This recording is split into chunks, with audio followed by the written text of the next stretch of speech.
కలియుగం ఎంత దారుణంగా ఉంటుందంటే సేమ్ టైంలో ఇద్దరు డివోటీస్కి జరిగిన 2 ఇన్సిడెంట్స్ గురించి చెప్తా. అనంతపురం నుండి ఒక బీటెక్ ఫైనల్ ఇయర్ డివోటీ మన ఛాలెంజ్లో పార్టిసిపేట్ చేస్తుంది. తను ఒక రోజు రైట్ ఆన్సర్ ఇచ్చి గివ్ అవే విన్నర్ అయింది. అదే రోజు క్యాంపస్ ప్లేస్మెంట్లో తనకి జాబ్ కూడా వచ్చిందంట.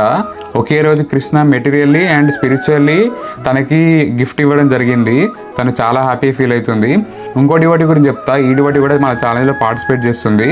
వాళ్ళ పేరెంట్స్ ఎంత దారుణంగా ఉన్నారంటే తను నాన్ వెజ్ తినకపోతే తనకి ఫోర్స్ చేసి మరీ తినిపించారంట.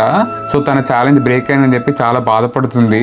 అదేంటో ఫస్ట్ డివోటీ వాళ్ళ మదర్కి నా వీడియో చూపిస్తే ఈ ప్రభుజీని ఫాలో అవ్వు బాగా చెప్తున్నారని చెప్పి అన్నదంట. కానీ ఈ సెకండ్ డివోటీ వాళ్ళ మదర్ ఏమో నువ్వు నాన్ వెజ్ ఇప్పుడు తినకపోతే చచ్చిపోతా అని చెప్పి బెదిరించి ఫోర్స్ చేసి తినిపించిందంట. సో ఈ కలియుగం ఎంత దారుణంగా ఉంది కదా. కొంతమంది ఏమో సత్వగుణంలో ఎంకరేజ్ చేస్తున్నారు, కొంతమంది ఏమో తమగుణంలో ఫోర్స్ చేస్తున్నారు.